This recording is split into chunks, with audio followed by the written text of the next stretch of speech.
እኛ ክሪስማስ ድረስ ፎሎ የኔ ፔጅ 500,000 መግባት ካስገባህልኝ አንድ ጊፍተሪ ከአሜሪካን ቦርሳ ትልክልኛለች። ውድ ቦርሳ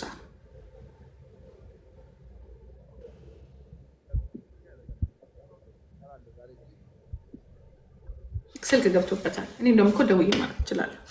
ጂጂ ሁሉንም ልክ ነሽ፣ በአሁኑ ግን ልዕልቴ ልክ ናት። አይደለችም፣ እግዚአብሔርን አይደለችም። እኔ አንድ ነገር ልንገራችሁ አይደለ ዞይ ያ በውስጥ በኩል አናግራ የሆነ ነገር ቢሰጣት አፏን ቋቅ የምታደርጉ ቋቅ አፏን ቋቅ ነው የምታደርጉ።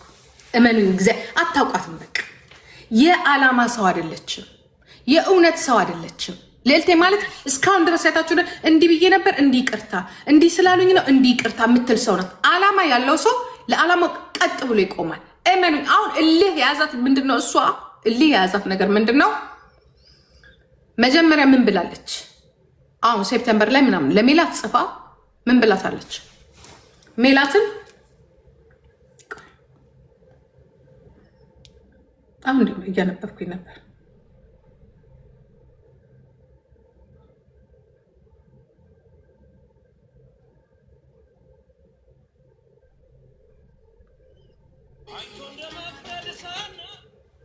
ጂጂ አሎ ጂጂ አለክ ተደውሎብኝ ነው። በቃ እንሰራበታለን። ቢያንስ ጂጂ አይበዛብሽም። ጂጂያችን ችግር የለውም። 20 ቀን ብቻ ነው ያለ 23 ምንም ችግር የለውም። ወላሂ ዛሬ ጀምራለሁ። ብቻ ነው ምንም ችግር የለውም። ወላሂ እሰራለሁ። ወላሂ ከዛ በኋላ እንዲህ ነው የምለው። ቱ ብዬ መርቀሃለሁ። በቃ የተቀየሙትን ወላሂ ዛሬ አሁን ቪዲዮ እሰራለሁ ሂጄ አሁን ምን ይላል? እሺ ሙቤኮ ገለቶ ማይኔ ጌታ ኑርልኝ። ቴንክ ዩ ቻው። ይሞላልኛል ቦርሳ ቴንክ ዩ ሊዱ። በቃ ለበዓል ቦርሳሽን ትይዣለሽ። ያ እና ምን ልልሽ ነው እኔ ልንገርሽ አይደለ እሷ የዓላማ ሰው ብትሆን ኖሮ እኔ ከዚህ በልጸ ከፍ ብትል ደስ ይለኛል። ለመሰልሽ ነገኛ ድምፅ ነው የምትሆነው። መቼስ ወጣም ገባም ዞሮ ዞሮ በህዝቧ ላይ ትጨክናለች ብዬ አልልም። ነገሮችን ግን አይደለችም እመኚኝ፣ አይደለችም።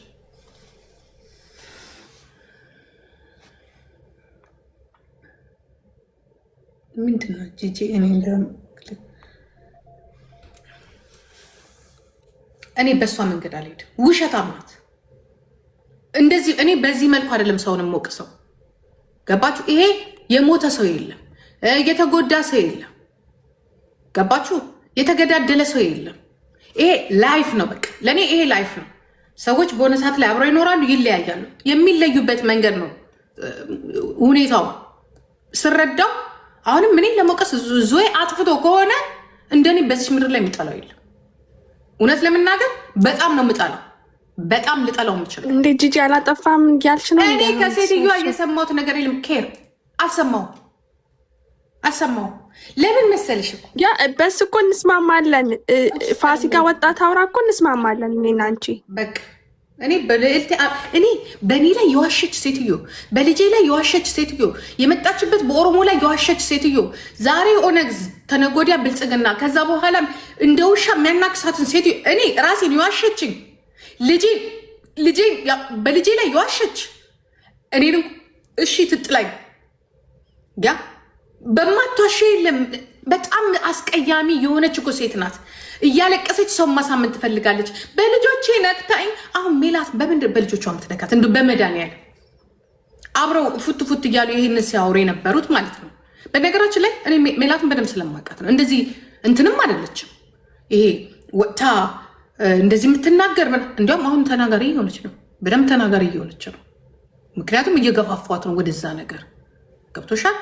በሴትዮዋ ላይ ሜላት ተናገረች ላልሽው በዚህ በልጁ ላይ በአለፈው ላይ በጣም ተናግሬያታለሁ፣ ጽፌላታለሁ።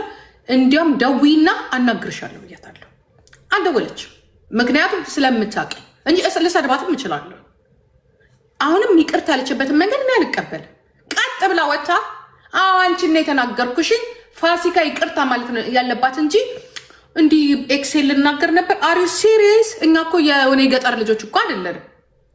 ከሆነ ሰፈር የመጣን እኔ እናት ቀጥ ብለሽ የተናገርሽው ልጇን ለዞዬ ጽፌለታለሁ።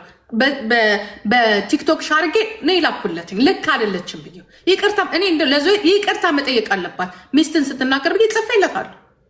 እኔ እዚህ ላይ ማውራት የለብኝ እና ታዲያ እሱ ለምንድን ነው ቪዲዮ ላይ የቀድሞ ልትናገር ፈልጋ ነው ወጣልሽ እና እሱ ደግሞ እሷን ደግፎት ሲናገር በቃ ታውኩት። ምንም ምክንያቱም ፎንቃ ላይ ነው ሰውዬ ያለው ፎንቃ ላይ እኮ እሷን ደግፎ ሲናገር ይሄ ሰውዬ እኮ ሚስቱ ናት፣ የልጆቹ እናት ናት አይደል? እንደ ፋሲካ ፎንቃ ነፍሴ በዚህ ሰዓትማ መናገርማ ከባድ ነው። በዚህ ሰዓት አሁን ዞይም ቀይ ስትዩ አንቺ ቀይ ስትዩ ቀዩን እኮ ነው አይደለም ነው የሚልሽ።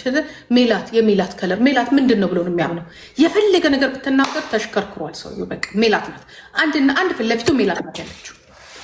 ግን ቪዲዮ ሲሰራ አንደኛ ነገር ሜላትን የሚቀርባት ከሆነ ቁጭ እንትን ብሎ አይደለም እንዴ እሷ እኮ እንዲህ ለማለት ፈልጋ ነው እሷ። ስለዚህ ማንም ሰው እኮ እሱን የመናገር ጸበል ነው። አሁን ይሄ የሚያስፈልገው 7 ኪዳነ ምሕረት 7 ገብርኤል 7 እኔ ቢሆን እግርህንና እጅን ስር አድርጌ ነበረ የምወስድ ወይ። ስለዚህ ሰው መቃወም መብት አለው ነው። አሁን ጂጂ ገባች እዚህ ጋር አሁን አንቺ እንዳልሽው ሌላውን እኔ ደግፋለሁ። እንቁርቲ ስትናገር ግን ያስጠላኛል። ውሸታም ስለሆነ ለምንድን ነው እሷ ሌላ ሰው እየተናገረ እሷ ለምንድን ነው የማትናገረው? ውሸታም ናት። ሰውን አይደለም ከስራሽ ውጭ ነው የምታረግሽ። ከሰራሽ ኃጢአት ውጭ ከፍ አድርጋ ገሃነም ውስጥ ነው የምታስገባሽ። እንቁርቲ ማለት እርኩስ ሰይጣን የተረገመች ናት። ለዚህ ነው ይኸውልሽ የፋሲካ ነገር እንቁርቲ ባትይዘው ኖሮ እንቁርቲ ባትናገረው ነው እመኚኝ ዞይ እዚህ ላይ ድምጥማጡን ነበር የምናጠፋው። በነገራችን ላይ እሷ ስለተናገረች ነው እንደውም ነገሩ በጣም ተሰሚነት ያገኘ እንጂ የፈጀባት ማንም አላዳመጣትም።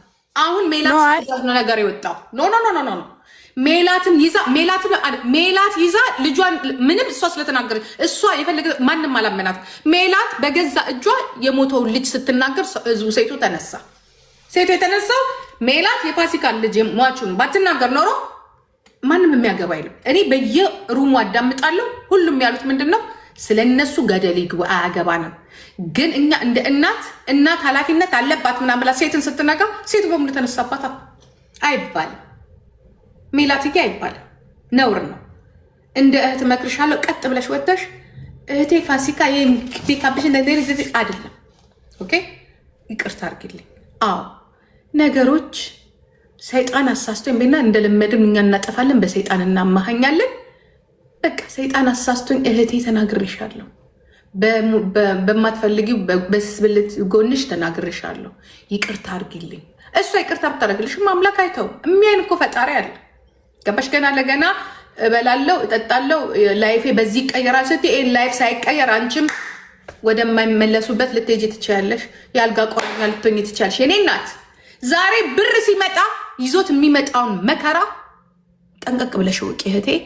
አይምስልሽ ዛሬ ቆመን ነገ ላንቆም እንችላለን። ይቅርታ በይ። እኔ እነግርሻለሁ። ቀጥ ብለሽ ይሄ ማመዝ እንደዚህ የበፊት ሚስቱን ነው ኖ ቀጥ ብለሽ አንቺን ነው የተናገርኩት አሳስቶኝ ሰይጣን ብለሽ ተናገሪ። ይቅር በይኝ። ይሄ ብቻ ነው የሚያወጣው። እንቁርቴ ከዛ በኋላ በአንቺና በእሷ ጉዳይ ያለው እንዲያውም ቀዝቅዞ እንቁርቴ ገደል ልትገባ ትችላለች። ሜላት ማብረድ የምትችይው አንቺ ነሽ ሜላቱ፣ አንቺ ነሽ። እስቲ አብረጁ ነገሩን በቃ ይቅርታ ብያለሁ በይ። ከዛ በኋላ ይቺ ቆርቆ እንዳሮጊት ፉጨትም ምንም ነገር መናገር አትችልም። ምንም ነገር የኢትዮጵያ እናቶች ይተውሻል። ምክንያቱም እንቁርቴ ማንም የሚያምናት የለም። ማንም ሁሉ ጊዜ የሰዎችን ቁስል እየያዘች የምትነሳ የግለሰቦችን እስቲ እንደ ሰው የሆነ ነገር ተናገሪ ብታያት አትናገርም። ይሄ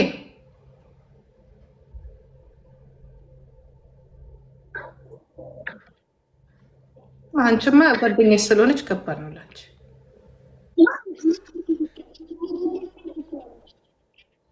ጅማመት ግን እውነቱን ተናገር። ኖ እኔ እውነት ነገርኩሽ እኮ። እኔ አሁን እኔና ልዕልት የተቀያየምንበትን ፖይንት ልንገርሽ። እኔ እንደ አንድ የኦሮሞን ነፃነት ሰራዊትን እንደሚደግፍም ሆነ እንደሚወድ አካል ማንም ሰው እንዲናገርብኝ አልፈልግም። ያንን ሰራዊት እኔና ልዕልት የተጣላ ነው የተቃየመኝም በዚህ ሰራዊት ምክንያት ነው። የምትናገረው ሰምተሻል። ትዝ ይልሻል። እንደዛ እየተሳደበች ማለት ነው ህዝቡን ነገርኩሽ እኮ ነበረው። እኔ እና እሷ ችግራችን ይሄ ነው። የኦቦ ሰራዊት ስለተናገረች ነው። እሱም የዛሬ 2 ዓመት ነው እኔ እና እሷ ማለት ነው። ነው። ራሱ እኮ ተናግሯል። አንቀራረብም ረጅም ጊዜ ማለት ነው። የኔም እናት የለን ይኸውልሽ ምን ይላል መሰለሽ? ዛሬ ነው እንደሆነ ስለሷ የሚያወራሁት። ላቭ ኤንድ ፒስ ምን ይላል መሰለሽ? $1 ሚሊዮን የቤተሰቡን በተንኩኝ ብሎ ራሱ ተናግሯል። አዎ ተናግሯል። ያን ሲናገር ማንም ቼክ ያደረገ የለም። ችግር የሆነው ሜላት በተናገረችው ነገር ነው። ይኸውላ ቤተሰብ ህዝቡ የተነሳባት ጂጂ ዝም በይ። ለምን አባ ነው ዝም ብለው? ለምን አባሽ ነው ዝም ብለው? እስካሁን ድረስ አልተናገርኩ። እነሱ ነበር ሲያወሩ የሚሉት ቀኑ ሙሉ በገዛ ሚዲያ። አሁን ተናገርኩ። መብቴን አትከልክሉኝ።